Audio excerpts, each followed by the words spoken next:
Hi everyone, I am Professor Barnes and I am the professor for this course, English 101 online. I just wanted you to be able to put a face to the professor name. I think that helps. And I also wanted to just talk to you guys for a little bit and share a few things about why I selected this piece for you to look at in week one and week two, looking at the NPR example for this, I believe. So I chose Muhammad Ali because I love starting with this essay. I think it's incredibly inspirational. We all know who Muhammad Ali was, and to hear him explain how he got to this belief, this mantra that he adhered to for his entire life, I think is illuminating as far as what we can do for ourselves and the meaning and the true power of belief. And so I wanted to tell you a few things, go over a few things with you about the essay so that you could appreciate it in a certain way as you continue to think about what your personal mantra is. So as you know, this is a highly reflective assignment. He starts off telling us, I have always believed in myself, even as a young child, right? So this is a motto that we know that he had when he was already a world famous boxer, the best of his time. But this is something that he actually grew up with.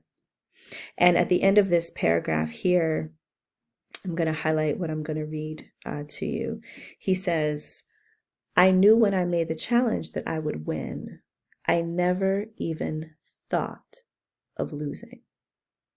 So this is a very important point about belief in oneself, right? He's saying that he believed in himself so much to the extent that failure, I know we say failure is not an option. That's like a very cliche thing to say.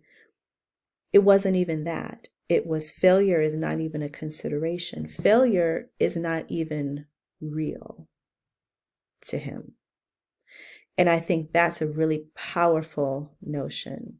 I wanted to highlight too how he moves through telling the story. So he starts off by presenting the belief, I've always believed in myself. He says where this came from. My parents instilled a sense of pride and confidence in me, right? Taught us that we could be the best at anything.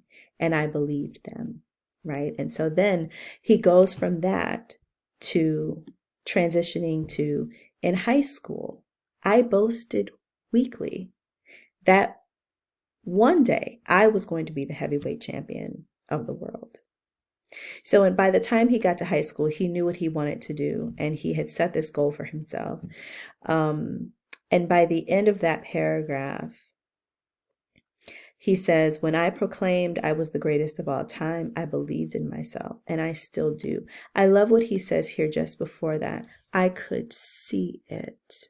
I could almost feel it. That's a really important part of belief.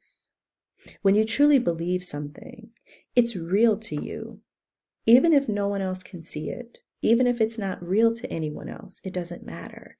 So he was able to maintain this belief, knowing that this is real for him, that he could feel himself having attained the goal that he set, right? Which is just an incredible thing. Now, when I scroll down, later on, look at how he transitions here. He says, throughout my boxing career. So we go from early childhood in this essay. The next paragraph, he's saying in high school, right? So he's a little older. This is beyond him running foot races on the block. And then in the next paragraph, he's saying throughout my boxing career. So now he's into adulthood. Now he's into his primary field, right? And actually starting to live out his dreams. And this is a really important statement here. And this is a very short paragraph, but this is one of my favorite paragraphs in the entire piece. So I'm going to highlight the entire thing and read this in my own voice. Throughout my entire boxing career, my belief in my abilities triumphed over the skill of an opponent. Now think about what this means. He tells us what this means. He says, my will was stronger than their skills. These two sentences. I love this essay because these are life lessons to learn and live by. My will was stronger than their skills. So what does that really mean? He's saying that he realizes that he wasn't necessarily the most talented boxer out there, but that he didn't have to be in order to be what he wanted. In order to accomplish his goal of being the world champion, he realized that he didn't have to be the best in terms of talent. Because there's one thing that always triumphs over talent, and that's work ethic. Now, talent helps. We're not saying that he wasn't talented. He's not saying that he wasn't talented. But he had something else, that fervor of determination, that conviction of belief that I can be this thing no matter what. I can be this thing because I'm willing to show up every day and I'm willing to work harder than everybody else. And if you think about what it takes to be successful, I think that that hits the mark time and time again.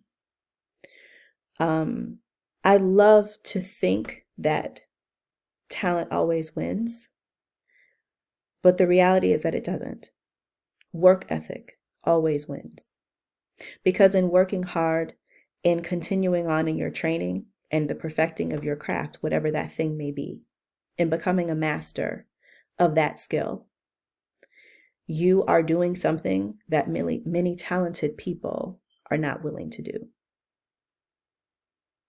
Show up every day, be dedicated, work hard, be open to learning, and actually with the mentality that you don't know everything and that you're willing to learn, that you're willing to get better. It's the acknowledgement that you know that there's more to do, there's more to learn, there's more to become. That is a winning mentality. And so that's what he's describing here.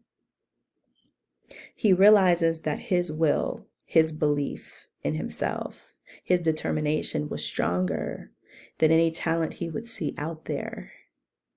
Because what happens when people are very, very talented, sometimes they kind of fall back and they rely on their talent and they don't put in the time or the work.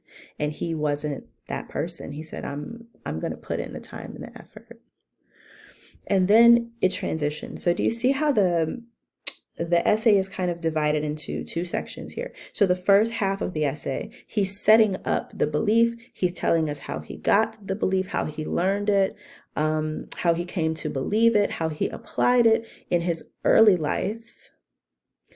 And then he transitions with this one sentence here, which I'm going to highlight on the screen. What I didn't know was that my will would be tested even more when I retired. So this is where we transition into, and here's how I learned what this thing really meant and what this would really mean to me.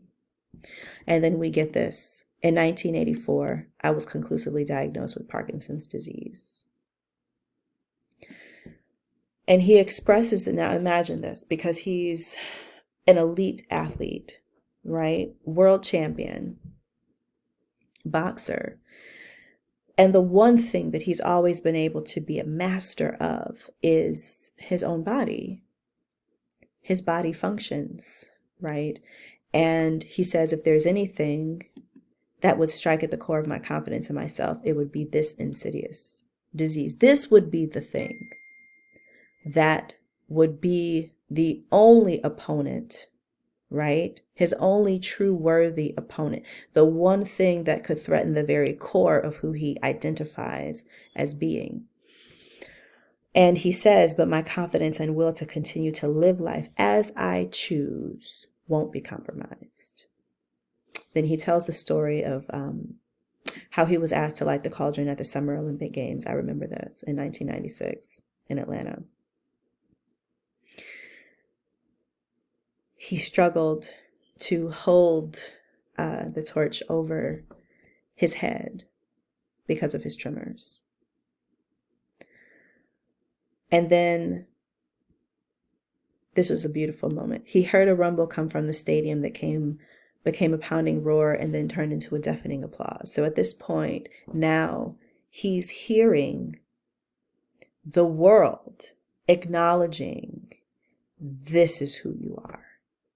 This is who you are to us. We know you as this. We remember you as this champion. And it reminds him of who he is and what he's done. And then he's able to hold up the torch and light it. At the end, he says, "Nothing in life has defeated me. I am still the greatest. This I believe." If we can live our lives this way, if we can learn to do that, then there's nothing we can't do. And this is so meaningful coming from him at this point in his life. Do you see how it means more to hear this from him now near the end of his life as he was battling this disease versus when he was at the height of his career? It's easy to feel inspirational when you're at the height of something. But when you've gone through something, when you're at a low point and you can still say, no, not me. When you can still say, no, I won't give in. That is true strength, right? That is true belief, and that's true confidence. I think this is just a really beautiful piece, and I just love it. I don't get tired of rereading it every semester. I don't get tired of talking about it, because this idea, nothing in life has defeated me, because it tells us, not overtly, doesn't come right out and say it, but he tells us covertly, subtly, that defeat is a choice. Everything in life is a choice. Your life is just a sum of your choices. Nothing more. And any day you can choose something different. You can choose differently from moment to moment. Nothing in life has defeated me because I have not given my permission. This is a really powerful idea. I love that lesson. There's a lot of golden nuggets in here, like a lot of little lessons on the way to like the big lesson of it all. But this is one of my favorite ones. Nothing in life has defeated me, because defeat is a choice. Did he choose to get Parkinson's? No. Nobody chooses that. There are some things that happen that arrive in your life circumstantially. You don't control that, right? You don't control the whole universe. You don't control the circumstances. All you can control is your choice and your choices.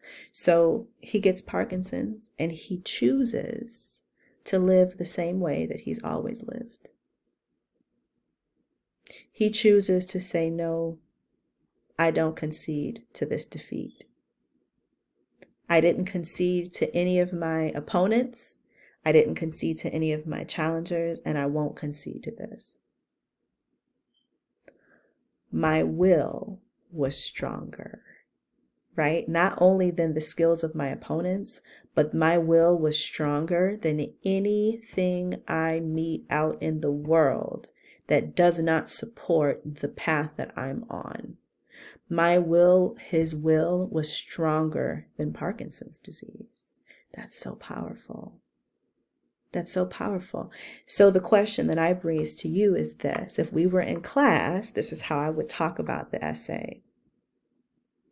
And then I would leave you with something to ponder. And so I want to do that with you, my lovely dear students. I wish I could see all of your faces. But this is what I want to leave you with. What is your will stronger than? Is it stronger than all of your obstacles? Is it stronger than all of your challenges?